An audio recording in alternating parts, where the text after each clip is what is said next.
नमस्कार दोस्तों, आइए जानते हैं बिहार की 100% सही 25 बड़ी खबरों को फटाफट अंदाज में। लेकिन उससे पहले वीडियो को एक छोटा सा लाइक जरूर करें।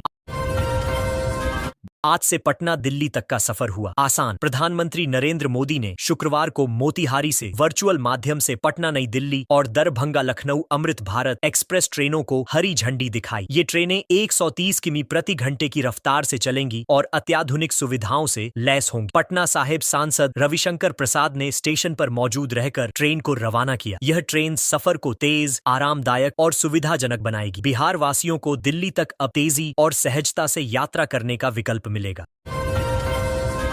पीएम बोले, पुणे की तरह पटना, मुंबई जैसा मोतिहारी होगा। मोतिहारी में जनसभा को संबोधित करते हुए पीएम नरेंद्र मोदी ने कहा कि अब पूर्वी भारत के विकास का समय है। उन्होंने कहा कि आने वाले वर्षों में पटना को पुणे और मोतिहारी को मुंबई की तरह विकसित किया जाएगा। पीएम ने गयाजी को नया रोजगार केंद्र बनाने की योजना की बात कही। साथ ही घोषणा की कि पहली बार प्राइवेट नौकरी करने वालों को केंद्र सरकार 15,000 रुपए की आर्थिक मदद देगी। उन्होंने पूर्वी राज्यों को विकास का इंजन बताया। नई पार्टी का ऐलान कर सकते हैं तेज प्रताप यादव। तेज प्रताप यादव आज एक नई राजनीतिक पार्टी की घोषणा कर सकते हैं। वे कुछ ही देर में प्रेस कॉन्फ्रेंस करने वाले हैं। इससे पहले 10 जुलाई को उन्होंने अपनी गाड़ी से राष्ट्रीय जनता दल का झंडा हटा दिया था, जिससे सियासी हलचल तेज हो गई थी। तेजस्वी यादव से लंबे समय से चल रहे मतभेद के कारण तेज प्रताप अलग राह पर जाने की तैयारी में है। उनकी नई पार्टी की नीति और नाम को लेकर भी चर्चा तेज हो गई। मोतिहारी में पीएम मोदी की रैली में महिलाओं का दर्द। प्रधानमंत्री नरेंद्र मोदी की मोतिहारी रैली में पहुंची कुछ महिलाओं ने वीडियो में अपनी नाराजगी जताई। उनका कहना था कि 4 किलो राशन से पूरा परिवार नहीं चल सकता, सिलेंडर की कीमतें बढ़ गई हैं और महंगाई बहुत ज्यादा है। महिलाएं अपनी शिकायतें लेकर सभा में आई थीं, लेकिन उन्हें मंच तक पहुंचने का मौका नहीं मिला। इस वीडियो ने सोशल मीडिया पर हलचल मचा दी है और लोगों का ध्यान आम जनता की समस्याओं की ओर खींचा है। लड़का होती तो दिलीप जायसवाल को मार देती। प्रशांत किशोर की प्रेस कॉन्फ्रेंस के दौरान एक महिला फूट फूट कर रोने लगी। उसने आरोप लगाया कि उसके भाई राजेश शाह की मौत के पीछे बीजेपी प्रदेश अध्यक्ष दिलीप जायसवाल का हाथ है। महिला ने कहा कि अगर वह लड़का होती तो उन्हें मार देती। मामला 2007 का है, जब किशनगंज में राजेश की संदिग्ध हालत में मौत हुई थी। प्रशांत किशोर ने इस केस की निष्पक्ष जांच की मांग की और सरकार पर कार्रवाई में ढिलाई का आरोप लगाया। अक्षरा सिंह बोली, ढंग का लड़का मिले तो शादी कर। भोजपुरी एक्ट्रेस अक्षरा सिंह ने शादी को लेकर मजेदार बयान दिया है। उन्होंने कहा कि उन्हें कोई ऐसा लड़का चाहिए जो एक लड़की पर टिके रहे। अभी तक जो मिल रहे हैं वो सब लोल टाइप हैं। साथ ही अक्षरा ने मुंबई में भाषा विवाद पर कहा कि यूपी बिहार के लोग देश के हर कोने में मेहनत करते हैं। जनसुराज से जुड़ने की अफवाहों को उन्होंने खारिज किया और कहा कि फिलहाल राजनीति में आने की कोई योजना नहीं है। 24 जुलाई तक बारिश के आसार, कई जगह बाढ़ जैसे हालात। बिहार में अगले कई दिनों तक भारी बारिश के आसार हैं, जिससे कई जिलों में बाढ़ जैसे हालात बन गए हैं। अब तक ठनका गिरने से 9 जिलों में 17 लोगों की जान जा चुकी है। पटना में खेतों में पानी भर जाने से किसान टीन की नाव बनाकर खेत तक जा रहे हैं। आपदा प्रबंधन विभाग ने लोगों से सावधानी बरतने की अपील की है। प्रशासन ने निचले इलाकों में अलर्ट जारी किया है और राहत कार्य शुरू कर दिए गए हैं। पूर्व सरपंच का गला रेता, तड़प कर दम तोड़ने का वीडियो। बिहार में एक पूर्व सरपंच की गला रेत कर निर्मम हत्या कर दी गई। घटना के बाद वह घंटों तड़पता रहा, लेकिन समय पर अस्पताल नहीं पहुंचाया जा सका। परिजनों का आरोप है कि पुलिस थाना केवल 1 किलोमीटर दूर था, लेकिन फिर भी 6 घंटे बाद मौके पर पहुंची। अगर समय पर पुलिस गाड़ी मिल जाती तो उसकी जान बच सकती। घटना का वीडियो सामने आने के बाद पुलिस की लापरवाही पर लोगों में गुस्सा है।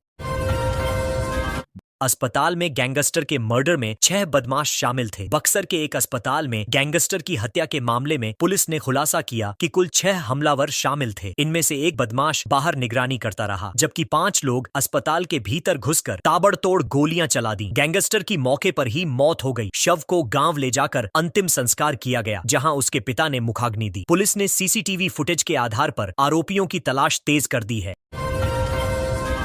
परिवार में 2 मुख्यमंत्री रहे, फिर भी 9वीं तक पढ़े। किशनगंज पहुंचे लोजपा सांसद राजेश वर्मा ने तेजस्वी यादव पर निशाना साधते हुए कहा कि जिनके परिवार में 2 मुख्यमंत्री रहे वे खुद सिर्फ 9वीं तक पढ़े हैं। उन्होंने कहा कि अगर तेजस्वी दोबारा सत्ता में आते हैं तो बिहार फिर 2005 वाले जंगल राज जैसे दिन देखेगा। वर्मा ने लालू राबड़ी शासन की तुलना अराजकता से करते हुए युवाओं से जागरूक होकर वोट देने की अपील की। साथ ही बिहार को विकास की राह पर ले जाने की बात कही।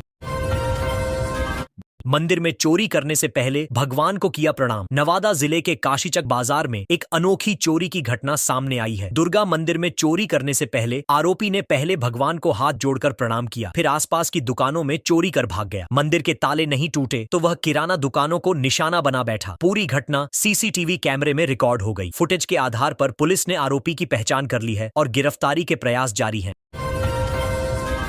मीरगंज में ट्रैक्टर से बांधकर 2 युवकों पीटा। पूर्णिया के मीरगंज थाना क्षेत्र के डुमरिया गांव में 2 युवकों को मोटर चोरी के संदेह में अगवा कर बेरहमी से पीटा गया। भैयालाल यादव और उनके साथियों ने जंगली अर्शी और सूरज अर्शी को खेत और घर से उठाया और ट्रैक्टर से बांधकर मारपीट की। दोनों पीड़ित घायल हैं और अस्पताल में भर्ती हैं। परिजनों की शिकायत पर मामला दर्ज कर लिया गया है। पुलिस ने घटना की जांच शुरू कर दी है और आरोपियों की तलाश की जा रही है। 115 साल पुरानी कांवर यात्रा का सफर जारी। कहलगांव से शुरू हुई ऐतिहासिक कांवर यात्रा इस वर्ष भी पूरी आस्था और उल्लास के साथ जारी है। इस बार करीब 3000 कांवरिये कहलगांव से बाबा धाम देवघर के लिए रवाना हुए। यह यात्रा 115 साल पुरानी परंपरा को आगे बढ़ा रही है और श्रद्धालुओं में भारी उत्साह देखा जा रहा है। यात्रा मार्ग पर जगह जगह भंडारे और शिविर लगाए गए हैं। कांवरियों की टोली स्थानीय लोगों और पर्यटकों के आकर्षण का केंद्र बनी हुई है। पूर्व विधायक की बेटी से दिन दहाड़े लूट। छपरा के अमनौर में बड़ा पोखरा के पास दिन दहाड़े लूट की वारदात हुई। वाराणसी के पूर्व विधायक धर्मनाथ सिंह की बेटी मनोज देवी के गले से बदमाशों ने करीब 2 लाख की सोने की चेन छीन ली। यह वारदात पर्यटन स्थल के मुख्य गेट के पास हुई और अपराधी भाग निकले। पुलिस को सूचना देने के बाद भी तत्काल कार्रवाई नहीं हो सकी। पीड़िता ने थाने में मामला दर्ज कराया है और इलाके में बदमाशों की धरपकड़ के प्रयास चल रहे हैं।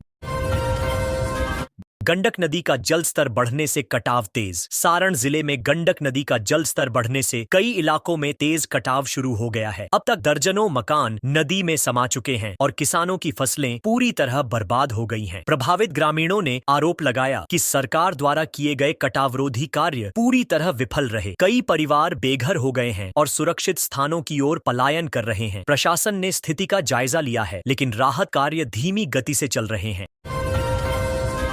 दरभंगा में घर में घुसकर महिला से छेड़खानी। दरभंगा जिले में एक महिला ने 2 युवकों पर घर में घुसकर छेड़खानी, अपहरण की कोशिश और धमकी देने का आरोप लगाया है। महिला का कहना है कि मुख्य आरोपी नशे की हालत में उसके घर आया और पहले से फोन पर अश्लील मैसेज भेजकर परेशान करता था। पीड़िता ने थाने में लिखित आवेदन देकर कार्रवाई की मांग की है। पुलिस ने केस दर्ज कर लिया है और घटना की छानबीन में जुट गई है। अब तक किसी की गिरफ्तारी नहीं हुई है। लैंड फॉर जॉब केस में लालू यादव को झटका। लालू प्रसाद यादव को लैंड फॉर जॉब केस में सुप्रीम कोर्ट से झटका मिला है। उन्होंने निचली अदालत की कार्रवाई पर रोक लगाने की मांग की थी, जिसे कोर्ट ने खारिज कर दिया। इससे पहले दिल्ली हाई कोर्ट ने भी राहत देने से इनकार किया था। मामला रेलवे में भर्ती के बदले जमीन लेने से जुड़ा है। अब यह केस दिल्ली की विशेष अदालत में चल रहा है। लालू के खिलाफ कानूनी प्रक्रिया तेज होने की पूरी संभावना है।